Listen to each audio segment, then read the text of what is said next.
This is a review for the exam 3. It's chapters 28 through 30 or chapters 8 through 10, depending upon the book that you have. So to start with, we're looking at productivity and derived demand. So derived demand is it's actually pretty straightforward, but it's an important thing to get your head kind of wrapped around, because when we're talking about demand, it's coming from, again, in the circular flow, we're either talking about it coming from the firm or from the household. So in the first case, we're looking at, you see the blue arrow on the bottom side going from the household to the firm. The firm is actually demanding or buying, if you will, productive resources from the household. They're purchasing the labor, hourly wages, etc., entrepreneurship, the decision makers, right? Capital, that physical capital, the underlying financial capital, and also the land. This also is another point when we talk about inflation. That's that cost push, pushing from the household to the firm. The firm is demanding those productive resources from the household. And the flip side of that on top, that would be the household demanding goods and services from the firm, and or that demand pull view of this in terms of like inflation or whatnot. So when we talk about derived demand, it is a micro topic, a microeconomic topic. However, it's the idea is that the causality, one causing the other. Do the firms is the firm are the firms causing this? Yes. Are households causing this? Yes. It depends upon the situation, how you're looking at it, I suppose. But again, if the household is demanding more goods and services from the firm, then the firm likewise is going to have to do what? Demand more productive resources from the household. Okay? So now we're looking at this concept called productivity, right? So what causes this productivity? How do we, so the objective looking at our production possibility frontiers or curves are two different depictions down below. On the left-hand side, what we're talking about is pushing that production possibility curve or frontier out. And how do we do that?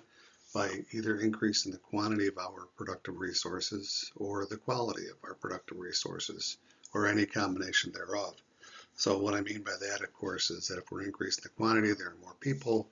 If we're increasing the quantity, more of those, again, those productive resources, more oil, more iron ore, for example, etc. Okay?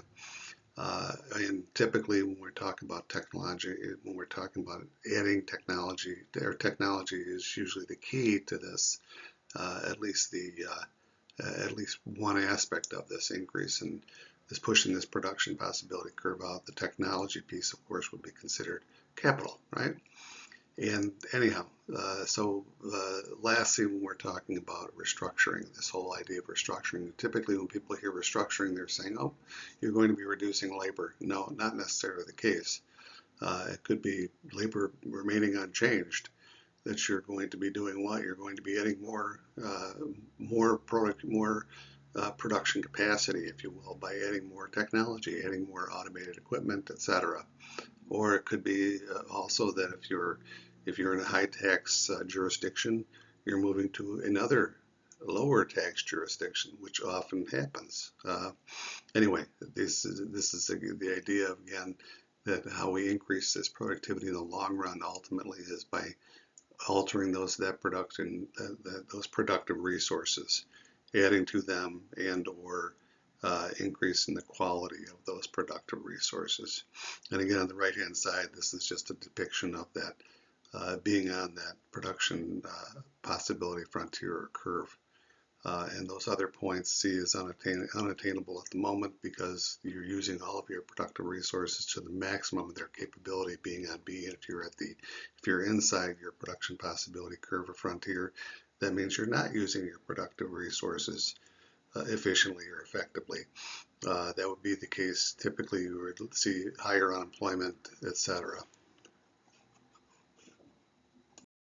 So this whole idea of, again, labor productivity, much of our, by the way, much of our productivity has moved away from labor, meaning not to say that labor isn't important. Labor is an important an important aspect of productivity gains, of course, where the more educated the labor that you have, the more that labor is actually worth to the process that we're talking about, the more experience that they have, et cetera, all the things that kind of go along with that. Having a more seasoned labor force, right? Building the quality of that labor force, et cetera. So, but typically when we talk about productivity, the way that it's measured by the Bureau of Labor Statistics is through labor, basically. And so in our example, we're talking about, when we look at physical product, the product that's actually produced, that's what the physical product, of course, is. And productivity, again, is that the compensation per hour divided by the actual output or the physical product that comes out the other side. All right, so again, to circle back to the top here, firms buy productive resources from the household, for example, labor. Um, Along those lines, again, this is that derived demand for labor coming from where, the firm is pulling those productive resources or bidding, for those productive resources. That's why we get paid. That's a form of that. So anyway, just a quick representation of this is that with the connection between lug nuts and productivity. It's something we've talked about before. So we have hourly compensation being, we'll say at $20 an hour. I have to update this. But anyway, $20 an hour, and the actual output, how much is actually being produced, and the number of lug nuts that are coming off the line, if you will, would be 100, and the unit labor cost then would be 20 cents per unit, just the labor that's assigned to the production of that lug nut. So an increasing productivity by 10%, nothing changes in terms of the compensation, but they increase the amount of throughput, the amount of lug nuts that are being produced, and that of course would drive down that unit labor cost. And then last column, we're looking at an increase in the cost of that labor of 10%. So that of course would drive up the unit labor cost, okay? So when we talk about productivity, we've already mentioned about productivity has moved much for, it's not that it's gone completely, but it's moved quite a bit of ways from labor into the, typically we look at it in terms of technology. And again, when we talk about how productivity is passed on, this is that invisible hand of competition, where if somebody builds a better mousetrap, your competition is going to copy that, and that will drive down prices to the consumer ultimately as that competition kind of picks up, right? And examples, of course, would be in farming and mining and any number of things that are out there. Probably most, again, if you think about it in terms of farming, very briefly, again, from way back in the beginning of the course, if we're looking at a farm in Michigan in the year 1900 versus a farm today, far different place. Many more people, much more labor intensive in 1900 versus today, right? That's the story of productivity. So briefly, in terms of when we're looking at global GDP, of course, the U.S. is still the still the giant, still the elephant in the gorilla in the room. I guess it's the 900-pound gorilla in the room, right? Nonetheless, you see China moving up rather quickly. They've moved quite quickly over the course of the last 20 years. Their economy has expanded enormously, and they've charged right past Japan and Germany. And anyhow, having said that, this is just a quick look-see. Still, the U.S. is again still the biggest player in the full scheme of this, and it's basically broken up the Western Hemisphere. Excuse me. In the North America, South America, etc. And then we've got China. That would be again for Asia, and the other on the far right side, that would be Europe, basically, right? Europe and the Middle East. Anyhow, just to look at that. Another interesting way of looking at this would be the per capita GDP. Per capita means per person. And so the change in that per capita GDP over the years from 2014 through 2024. What you'll notice again is that, again, we've talked about this quite a bit in class, and that is that uh, the the difference between all the countries that are above the U.S. and the U.S. is that they are significantly smaller than the U.S. In fact, if you combine them all together, they probably don't even have a half of the population of the U.S. And the interesting thing of note and positive thing for us, of course, is that our ranking so far as this per capita GDP has actually gone up from the year 2014 to where we're currently at. And this is the latest year that we've got on record here, 2024. Again, the takeaway from this is that the the higher the per capita GDP, the better off that your individual citizens. This is per capita, right? So, of course, when we look at the largest countries in the world, the top would be China and India. I think India just surpassed China. India, China, and then the U.S. Uh, they have much, much larger populations, and their per capita GDP, they being India and China, are significantly lower than the U.S. Again, the U.S. is right up at the tip top of this. It doesn't look at this way, but when we're talking about 150 countries, yes, the U.S. is still very, very strong, increasingly strong, in fact. So, how do we achieve this economic growth? Well, I guess we can measure it. How about that? So, this is the rule of 72, and this is one of these takeaways from this class I really, really want you to have, and that is this rule of 72 is how long it takes for something to double your investment, for example. So yes, for GDP, for economic growth, yes, very important. But the one that'll really bring it home is in terms of your own investments, meaning that if you have, if you're receiving, for example, 8% interest on whatever it is that your investments are, then it takes 9 years for that to double. And so in this case, of course, that's for your own investments, but it's also same, if you will, for the economy. So going down the list, well, you'll notice that I've got it all the way down to 1.5%. That's because we're at about 1.5% over the course of the last 20 some years.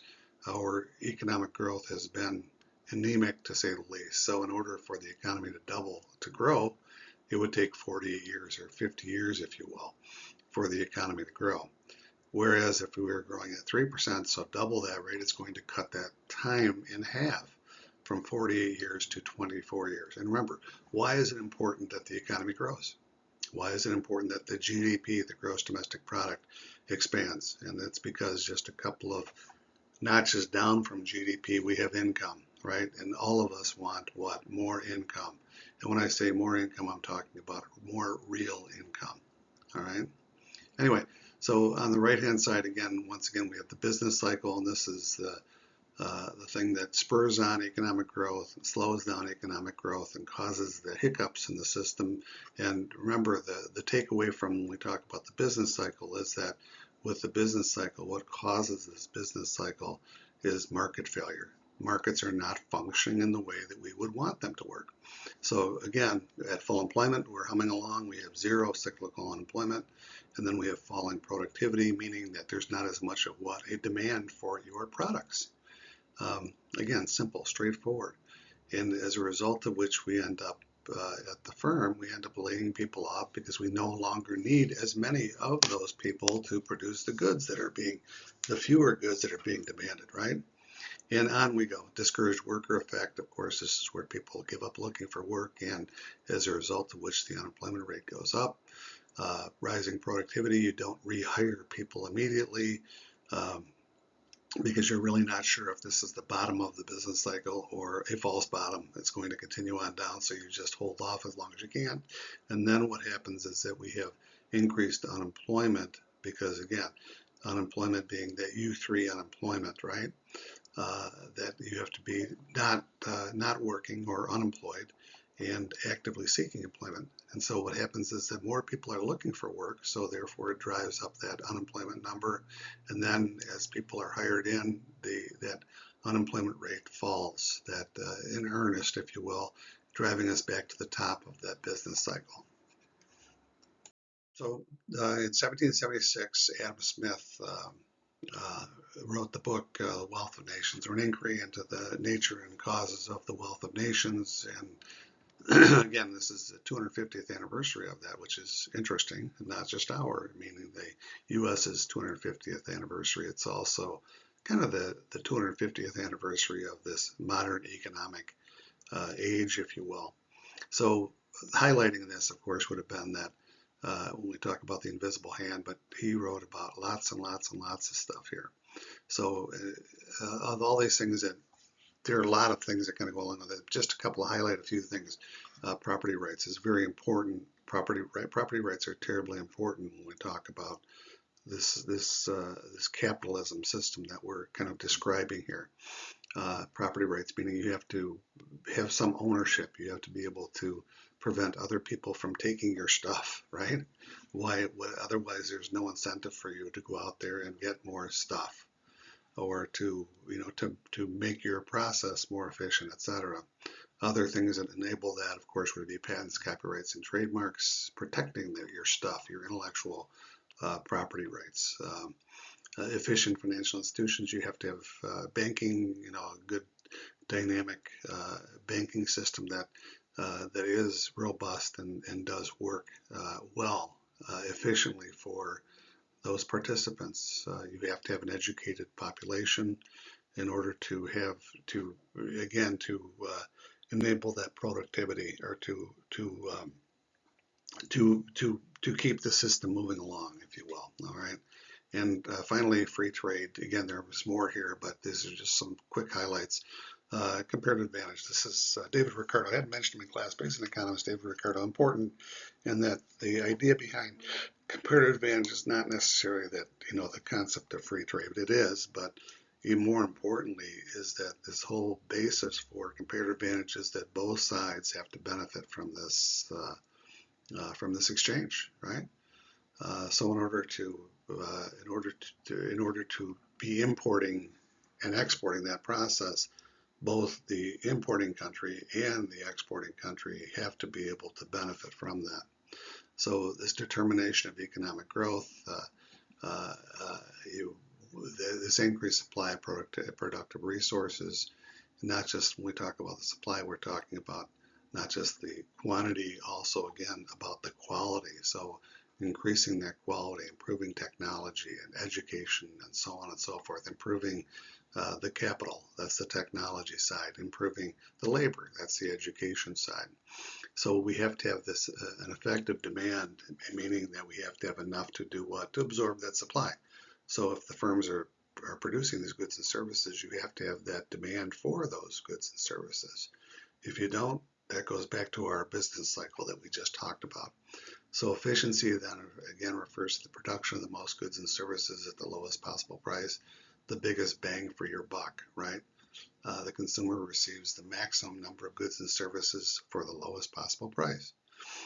And this again, this whole modern economic growth idea, you're pushing that production possibility curve out because you're doing what? You're increasing your productive resources in terms of the quantity and or the quality of those productive resources. Next point is this consumption possibilities curve. In order to, what that means is with the consumption possibility, consumption possibilities curves means that we're able to consume more than we're actually producing. And so how does this happen? By importing more goods and services. And why would a country want to consume more? So that they can redeploy some of their productive resources that they might be using for consumer goods. And so they can redeploy their resources toward capital goods. And what is the purpose for capital goods? Yep, to produce more consumer goods down the road. So this is where that consumption possibilities curve is important.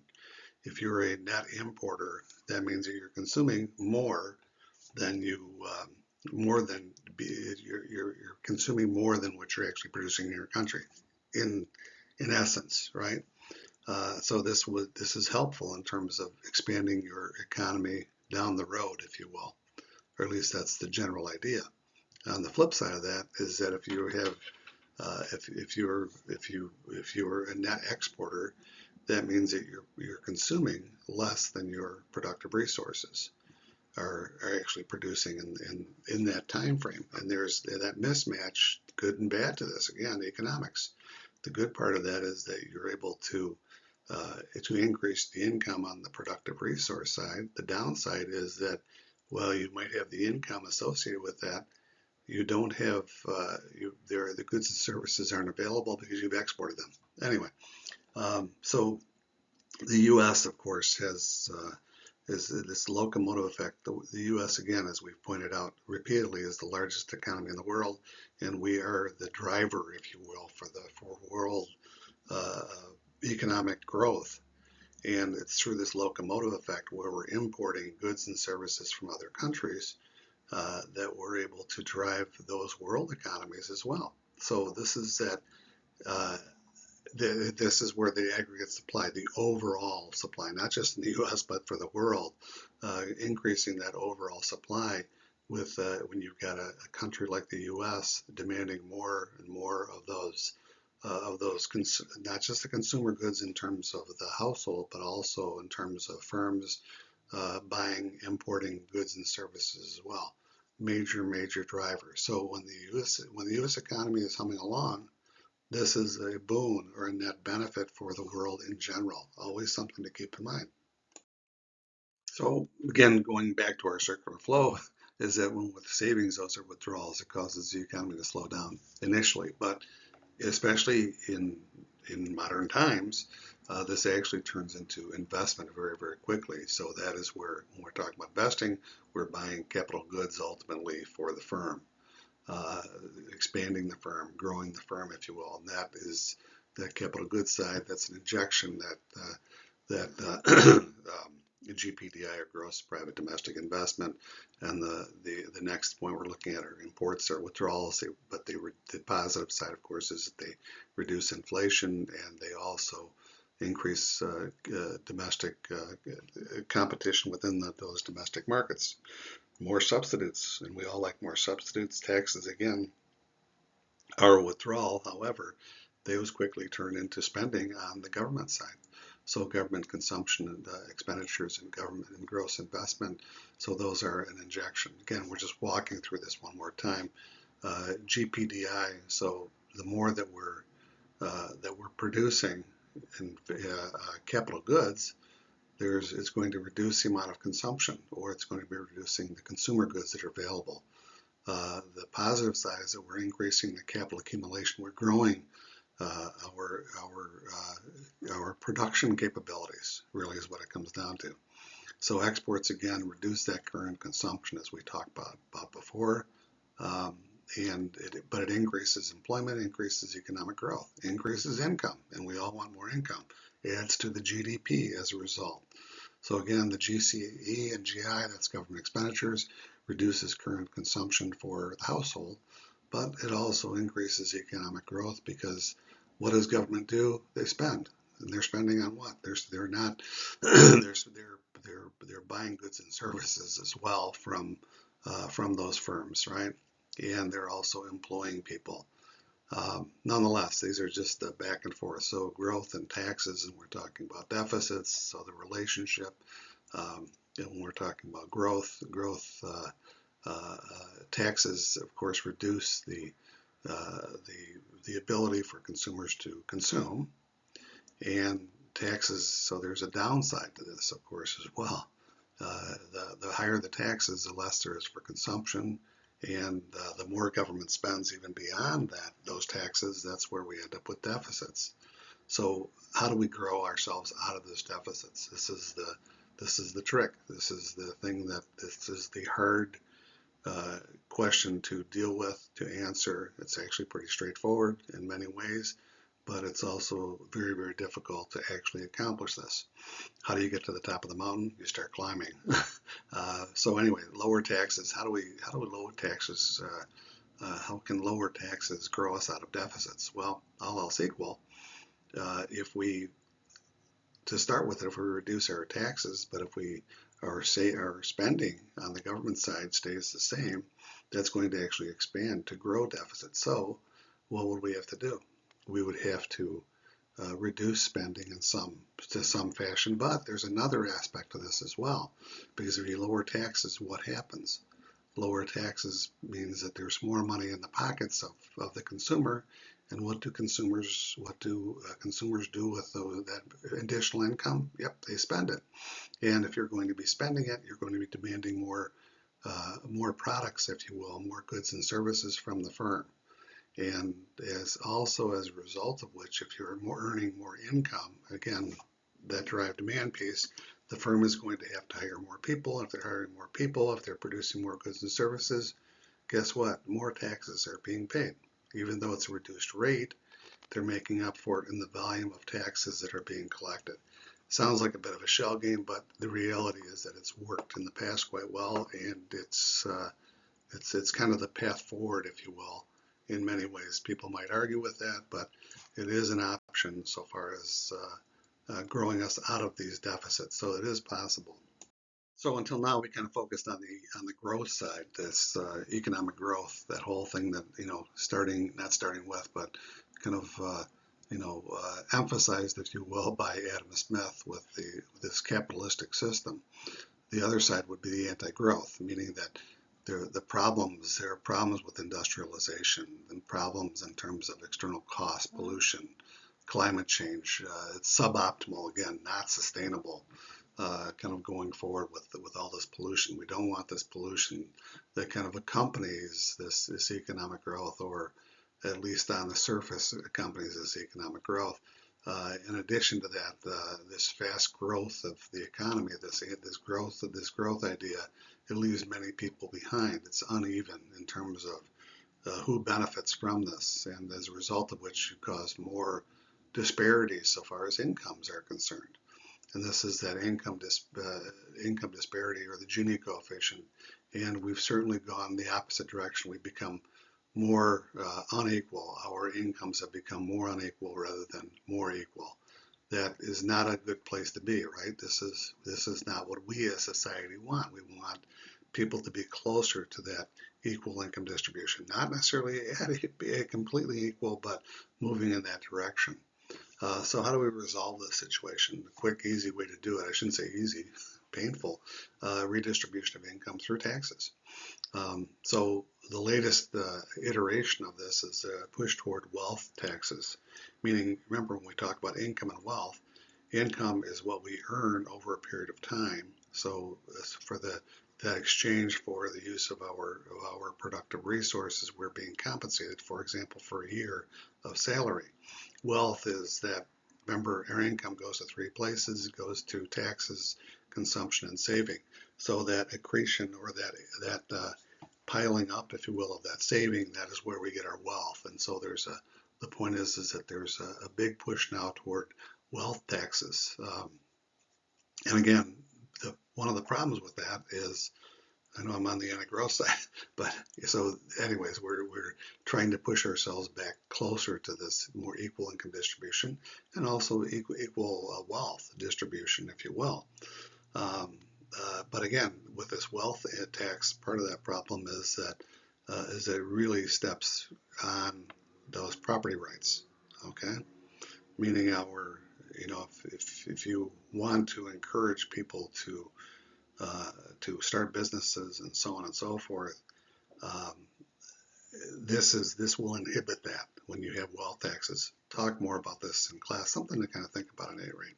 So we pass on growth and focus on redistribution of that income or wealth. And back to Adam Smith, the specialization, one of the key factors that he talked about when he spoke about the pin factory, where individuals think about the assembly line. You've got one specific job. I'm putting fenders on cars, so that's my job all day. That specialization is dehumanizing. Well, we get it. All of us, whoever's worked a day, understands that it's no fun doing the same thing over and over and over and over again, but so long as you're being paid for it, that helps. Sustainability, ultimately, this is the ultimate fallback. And when we talk about sustainability, we're saying our resources are limited. We're going to use up all of our oil, coal, etc., and not a good thing, right? Anyhow, this is that anti-growth side. So one more illustration here of this Gini coefficient. This just goes to 2018. Should have a newer number here, but it's moved in kind of the same direction, meaning that we've moved closer to 1, right? So the problem with that is that the further away we get from zero, zero being uh, income, an equal income distribution, we're moving further and further away from that equal income distribution, which is a problem. It causes a lot of friction in society. So there's a problem that's associated with that. How we resolve that problem, that is uh, there are different paths. We talk about growth versus anti-growth, um, and how can we go about that? It's just again, we've talked about it quite a bit in class, and I'll leave it at that. Again, this is just a depiction of that. So we talked specifically about the anti-growth side and the benefits, if you will, that are associated with that. The pro-growth side is the flip side of that, and that is that just a couple of quick hits here, and that is that what do we get from this pro-growth? Charles Dickens' Bleak House, it was a book from 1852, and this is like the first mention of the word boredom. That's at least in English, or at least specific, explicit name of boredom. Meaning, doesn't mean that people weren't bored before that time. However, this is something that became. I'm not going to say it became an issue, but it became. It was brought to the surface. The whole idea of, well, people have more time on their hands. People have more, time for what? For leisure. And leisure is a normal good. So we divide our day into two categories: leisure and work. Uh, Work not being a normal good, if you will, unless you love your job. And leisure, of course, is everything that you're doing when you're not at work. So whatever that might be, sleeping, etc. So this is certainly a normal good. The more uh, we would prefer to have leisure being a normal good, but in order to have more leisure, of course, you have to have income. And how do we get income? From work. So this is the trade-off. Um, anyway, education, recreation, medical care, dental, all these are things that uh, were more, if not, they were more accessible to more people.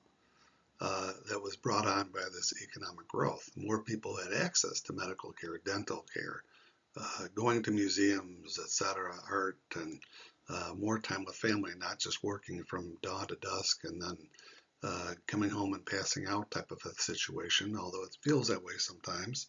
Uh, there is, at least in theory, and in practice, I would guess, I'd have to say, more time for family, more time for spirituality. Not again that we do these things, but we have the ability. This is what pro growth enables us to do, right?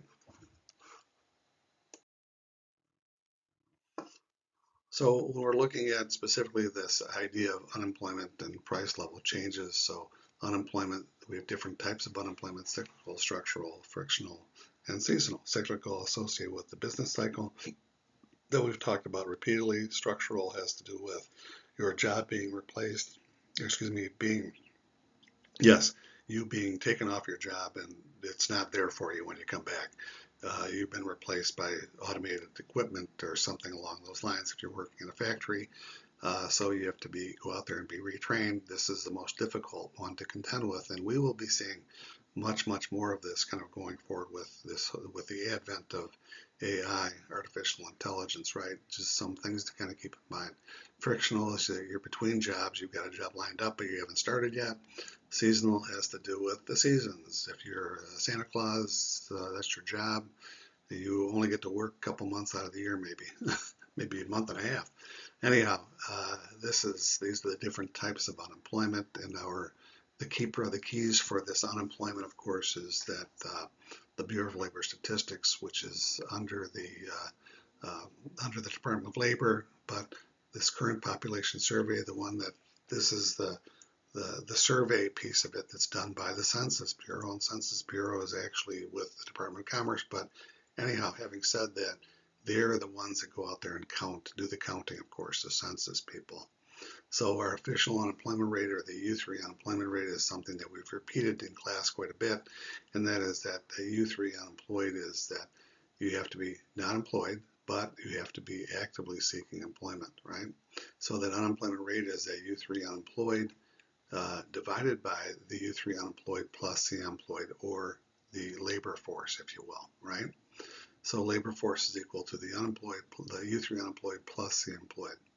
So current employment statistics, this is the payroll survey, and the Bureau of Labor Statistics does not count the self-employed, farm workers, many small businesses. So it does not capture the full population, as opposed to the household survey that we just described above, that current population survey. Unfortunately, there are a lot of names for everything in economics, and it's not it's the same when we talk about employment or unemployment, etc., right? So again, the CES, or the payroll survey, the current employment statistics, does not count self-employed, farm workers, or it doesn't necessarily pick up numbers from small businesses, like small businesses, meaning one person business or a couple of people. Where just think about it in terms of payroll. When you don't really have a specific payroll function, um, it's or an extensive payroll function. Anyhow, you get the idea. So the next piece we're looking at is that demand pull inflation. So this is the price level changes side, of course. The CPI and cost push inflation, CPI and cost push inflation, PPI is the cost push inflation side. Demand pull side is back to our circular flow. The household demanding goods and services from the firm. That again is the CPI, or Consumer Price Index, and on the flip side of that would be the cost push inflation, the PPI, the firm demanding productive resources from the household. Okay, so the different prices that we're talking about are the metrics, if you will. The Consumer Price Index, a 12-month look back, and these are old numbers, but so you're looking back 12 months and you see that there's a 7.5% annual increase in prices over this period of time for the consumer. And the PPI, or the Producer Price Index, you're looking at 12-month, similar situation. You're seeing perhaps a higher number. In this case, we're looking at 9.7%. Typically in the past, what would happen is that if the firm's costs go up for the firm produces goods and services and passes those costs on to whom? The household, either as consumer, and or backward to the household as owner of those productive resources. Typically, what they would like to do is push them on immediately to the consumer, but in the presence of lots of competition, that can oftentimes be very difficult to do. Onward we go. So different metrics when we talk about the household survey or the current population survey. One would be the labor force participation rate. It's actually, in my view, it's probably the most important thing, or the thing that I've focused on for the last several years. When I say several years, for the last 20 years, roughly. So labor force is equal to the employed plus the unemployed. So again, the unemployed are the U3 unemployed actively seeking employment that are not employed, right? So it puts the two together, the employed and the unemployed, all the people that are out there either working or trying to work, right? The civilian non-institutional population is one step above that labor force participation rate, in that it counts everybody in the population other than the folks that are under the age of 16 or counted elsewhere in terms of institutions, institutional settings, military, prison, nursing homes, etc. So this is kind of a drill down on that overall population. So the overall population is about 350 million, and in this case, the civilian non-institutional population is about 100 million fewer, or 90 some million fewer. 261 in this case. This is going back to 2021. At any rate, older numbers. Point being again, that in the numbers that we're looking at, the employed numbers were 153 million, and the unemployed were about 8 million. And the labor force is the combination of the two at 162 million. The civilian non-institutional population is again that next step up from that at 262 million. And in August 2021, our labor force participation rate was at 61.7%. Bearing in mind that going back to the early 2000s, between 2000 and 2007, the average was around 66.5%. So this August 2021, this was again, bouncing back after COVID. But the interesting thing about it is that it didn't come back all the way from just before COVID. The numbers stayed quite a bit lower, in fact. At any rate, onward we go. So the takeaway from this is that we're much lower participation rate today than we were in the year 2000, 2007. So again, this is our kind of our annualized look at our, this would have been going back 2011, our labor force participation rate. And again, going back 2011, we were actually above 64%. And today, of course, we're much, much lower. Again, numbers are back up a little bit, but not, we're roughly just up over the 62% at this point. But what you'll notice is that they came down after, from the early 2000s, where there was about 66, 67%, lots of reasons why, including, of course, that part of that has to do with the with baby boomers retiring. That's ongoing, but that's not the whole story. Anyhow, point is that after COVID, you can see the precipitous drop. It still has not recovered to those previous levels of 63.5%. We're still about in the 62% range. Not a good place to be. So now we're getting into the kind of what if you will. And so in this case, so if we were added 10 million people to that labor force, those people that are employed or unemployed actively seeking employment, that would move the needle from the 61.7% up to that 66%. So we're looking at about a 10 million person difference, if you will, from the early 2000s. So again, U3 unemployed, non-employed, but actively seeking employment. And the U3 unemployment rate, again, at this time was at 4.8%. So there are other ways of measuring of unemployment. They actually call it underemployment, but there's a table where we walk through, and I will be showing this shortly, alternative forms of labor underutilization. So typically this U6 unemployed, so U6 unemployed would be total unemployed. So the total U3 unemployed plus all persons marginally attached to the workforce, meaning people that are for the most part, people that are, example of this would be people that are working part-time but would prefer to be working full-time. So again, plus total employed part-time for economic reasons, again, as I just noted, as a percentage of that civilian labor force plus all persons marginally attached to the labor force.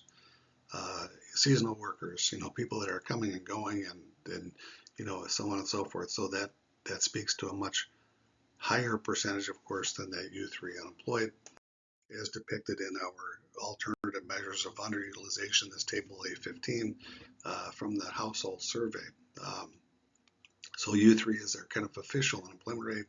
So this would have been for March 2026 at 4.3%, moving down to U6, which is probably a more accurate number in terms of the way that we kind of measured unemployment going back before World War II. I know it's a long time ago, 100 years ago, if you will, for the most part, or going on 100 years, I should say. The idea is that when we talk about during the Great Depression, that 33% unemployment rate was probably closer to this U6 number, meaning the takeaway from this again is a U6 is a much, much higher number. In this case, nearly double that the U3 unemployment rate, and it's probably more a depiction of more of what how we would look at unemployed, right? And bear in mind, even with this U6 unemployed number, so U6 total unemployed plus all people marginally attached to labor force plus total employed part-time for economic reasons as a percent of the civilian labor force plus all people marginally attached to that to that labor force. This doesn't even pick up those people that are on the sidelines and have no interest in going back to work. What could entice them to get back into work? The 10 million people that we kind of talked about before, more like 5 to maybe 8 million people. It would be helpful if there were jobs that were available, but there are other aspects of this as well. So these are just some things to kind of keep in mind. So we were talking before about what's driven this labor force participation rate to be as low as it currently is. And remember, in the early 2000s, it was at about 66%. And it's depicted in September 2007 before the financial collapse in 2008. These numbers were pretty high.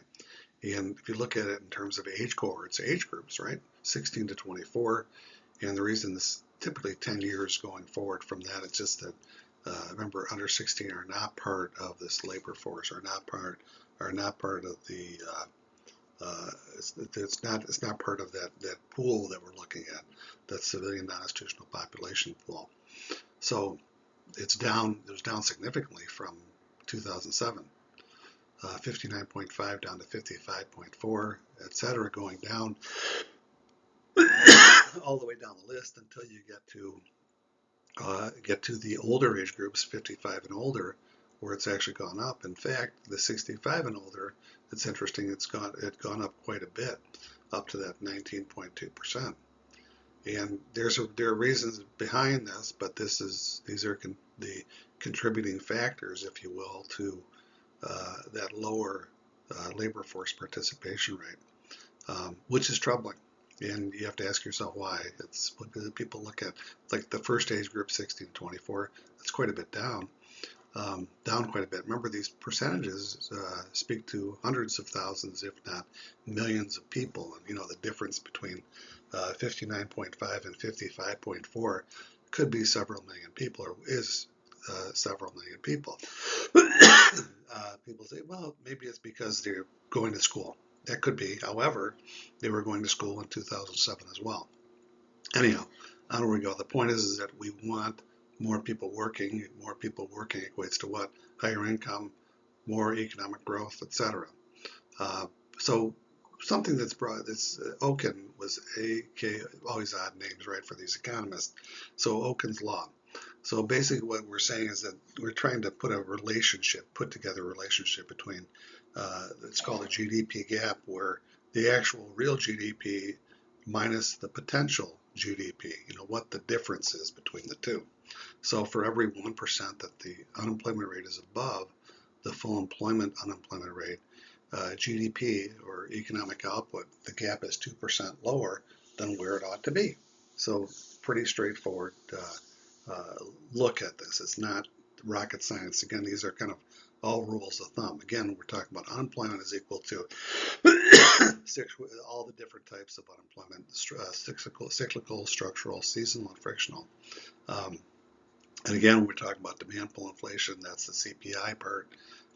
And this is where the Fed being the Federal Reserve, the keepers of the interest rates, right, the ones that control the monetary policy, they're most effective in addressing this in terms of bringing down inflation, the CPI, focusing on the CPI, as opposed to the cost push inflation side, or if there's some specific areas within that productive resource mix that are causing problems, labor, oil prices going up, driving up the prices to the firm.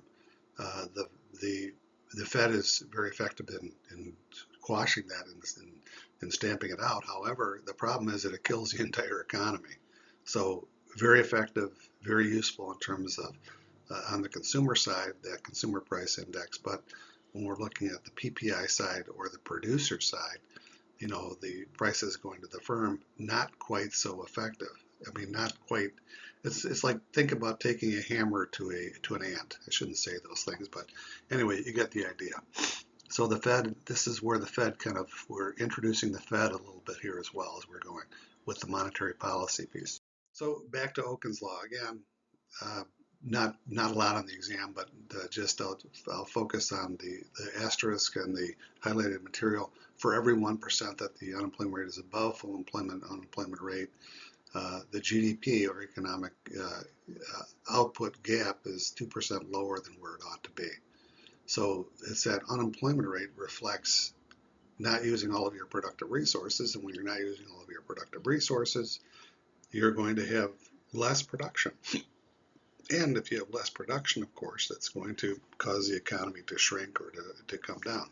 So again, just using our example, just walking through the relationship, again, going back to 2009, that real GDP gap was because of the higher unemployment rate, higher than it really ought to be, which our full employment should be around.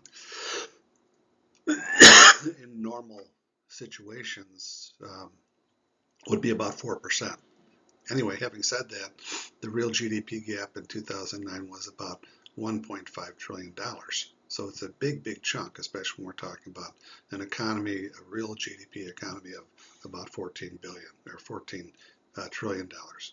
2007, this is a modified version of it.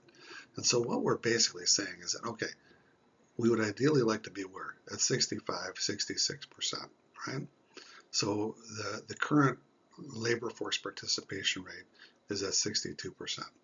We've got 162.9 million people that are actually working, and the employment population ratio is just the ratio between the numbers that are employed and, again, that's civilian non-institutional population.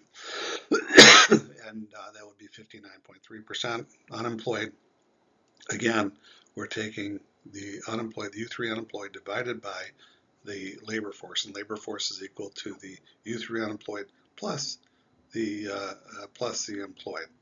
We'll get back to the modified piece of this in just a moment on the Okins side, but the non-labor force component, this is when we take the civilian non-institutional population less the labor force. So we take that overall civilian non-institutional population, we back out those that are employed and those that are U3 unemployed. And as a result of which we end up with a number in excess of 100 million people, which is huge if you think about it. So really what we're saying is that, out of the 250 million people, 100 million people are not working, are on the sidelines. And that could be whom? Could be people that are people stay at home, spouses or partners or whomever, significant others. It could account for there are others that could be in there as well, including retirees, etc. But it also includes that 5 to 10 million people that are on the sidelines that are not working, not actually seeking employment. So they're not counted as unemployed, and they're certainly not counted as employed. Things to keep in mind. So back to our modified Okins law. So if we wanted to see a 65, what would this situation be if we were at 65% labor force participation rate? Remember, we're at 62 currently, or thereabouts. So we just take that civilian non-institutional population of, again, 275 million, and multiply it by 0.65, we arrive at a number for the labor force. Remember, labor force is employed plus the unemployed of about 178 million.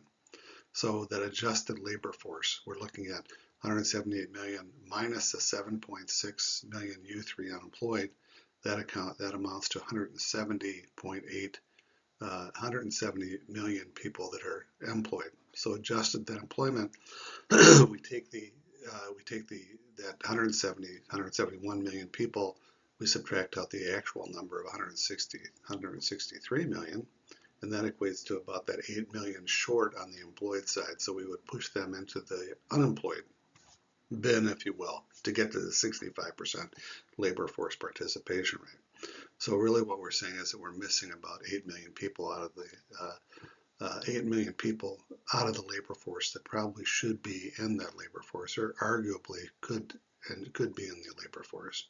So when we adjust that U3 unemployment rate for that amount, so that additional 8 million people, that would push our unemployment rate up from about that 4.3%, I believe it was, up to 8.7%. Bearing in mind that full employment rate is at about 4%. And again, we could argue that point, but these are just rough numbers we're looking at. So applying this Okins law, 4.4% times 2, means that we would be about 8.8% short on the real GDP side. So real GDP in 2025 was at $24 trillion. So again, we're looking at multiplying it by that 8% should be here, not 0.8, but 8%, 0.08 should be, would get us to about $2 trillion shortfall on the GDP side. So what that means is that our economy could have been another $2 trillion if we had those 8 million people in the workforce, all right? And that adds, of course, up to on the taxes side, etc. So anyway, moving on. So looking at our consumption schedule, uh, again, pretty straightforward. This is a neat little representation. So we got consumption on the vertical axis, the y-axis, disposable income on the x-axis or the horizontal axis, and the 45-degree line going up from the origin. That tells us that whatever we're consuming, all of our disposable income. So we have nothing left over for saving, right? In fact, that green line, what that shows us on the left side, we're actually consuming more than we have disposable income for. This is this saving. And to put it into kind of context in terms of like age groups or the life cycle hypothesis, when you're younger, you spend more. And why do you spend more? Because you've got more things to spend on. You want to, to have families. Families are expensive. You want to buy homes. Homes are expensive, more than we have the income to actually purchase a home, of course. From remember, income is what you receive for a period of time. So what do you do for 1 year if you don't have enough income to purchase the house? You buy it on time. You buy it with a mortgage. You borrow. So this is borrowing that goes on for such things as homes, for vehicles, appliances, daily expenses, paying for those families. So we are consuming beyond our ability to kind of cover those costs. So we borrow, with our income that we have. And moving upward to the right, what you'll notice is that green line eventually drops below that 45-degree line, meaning this is where saving is at, where you have where your saving exceeds your disposal, your let's put it this way, there is some saving. You have more saving left increasingly. And this is, again, life cycle hypothesis. When you're older, your home might be paid off. Kids are grown and gone. So a lot of your expenses have gone down, at least theoretically. Uh, and you end up with more saving. So this is that relationship, the dichotomy. On the one side, when you're younger, you need more money. And when you're older, you need more. You need more interest income, if you will, so that you don't have to do what? So you don't have to work quite as much. So this is the consumption schedule. Kind of a neat little thing. So further on this life cycle hypothesis side, this is again back to our 45-degree line, where in the beginning we consume, the first half of our lives, we'll say we consume more than we have the disposable income to meet those to meet our desires, our needs, etc. Right? And the later half of our life, hopefully, or later portion of our life, this life cycle hypothesis says that we have more assets, we've got more wealth that's out there, and we don't need as much in terms of being able to consume. We don't have to consume as much as we did before. So this is that relationship.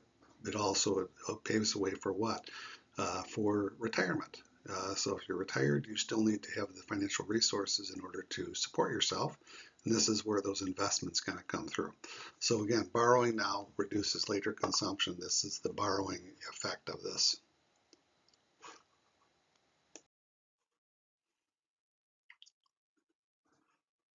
I kind of passed over the circular flow of financial activity, but just to kind of briefly talk about that, financial flow of economic activity. This is bringing the two parts together: the circular flow, or excuse me, the deficit borrowing units and the surplus borrowing units. And this speaks to that life cycle hypothesis. When you're younger, you need to borrow, and when you're older, you need to have that interest income. And so when we have a direct relationship between the two parties, the deficit budget unit and the surplus budget unit, this is transactions directly between the two parties. It doesn't really work that well because, of course, on the one side, the surplus budget unit wants to have higher interest rates, and the other side, deficit budget unit wants lower interest rates. This is where that financial intermediation comes into play with banks, etc., all the depositories, all the contractuals, and so on and so forth, the different financial intermediaries that are out there to kind of smooth this process over, where they bring the two together, the two parties together, the deficit budget unit and the surplus budget unit, through that financial intermediary. And the financial intermediary's role, of course, is to provide the grease in the system to make things move more slowly back to efficient financial institutions. So this is a critical key part to this whole capitalistic system that we have in place. And as I said before in class, the U.S. financial institutions are the best in the world, have been, and probably still are. Anyway, in spite of all the problems. So onward with this non-income determinants. Expectations, expect prices to rise in the near term. In the future, what do you do? You consume more. Gas prices, I just heard they're going up by 50 cents. So what do? You go to the gas station and gas up, right? Conversely, going into recession, consumption falls, especially when we're talking about in terms of durable goods, making those big purchases, those high dollar purchases. Real interest rates, falling real interest rates, rising borrows, of course, borrowing rises rather. Rising borrowing, strange way of putting it, but anyways, that's me. So you borrow more when interest rates go down. Interest rates go up, then borrowing falls. Rising interest rate environment, people borrow less. That's again the Fed function, driving up interest rates to slow that economy down. If there's inflation presence, if there's specifically if there's that demand pull inflation on the consumer side when it's most effective. This is that back and forth that we're talking about when we're talking about non-income determinants, where they don't last forever. There's a short term, yes, gain maybe. Long term, the other side comes into play. Taxation, rising taxes, falling consumption, and falling saving. Again, it's pretty straightforward. The income goes to three places: taxes, consumption, and saving. So if the taxes are higher, there's less to be able to consume, for the consumer to consume, and fewer dollars left over in the residual for saving. Conversely, falling taxes, rising consumption, rising savings. And this is a quick comment on permanent tax cuts. The way our system is set up right now, there's not the permanency of tax cuts. They usually have what's called a sunset law. They last maybe 10 years, some specific amount of time. And in this case, the beauty of permanent tax cuts is just that. People know with certainty that their taxes are not going to go up, so that will increase their desire to spend, or their ability to spend, not holding back, if you will. So again, when we're talking about this non-income changes, they tend to be offsetting in the long term. For example, interest rates go up, borrowing goes up. Eventually, those loans have to be repaid, right? Or interest rates rather go down, borrowing goes up, and those loans have to be repaid, reduced spending at a later time. There's the interest rate investment relationship, expected rate of return 10%, interest rate on $100, $110 in 1 year. That's the real interest rate, and the impact of inflation, of course. If there's 5% inflation, it's going to reduce your real interest by 5%. So your real rate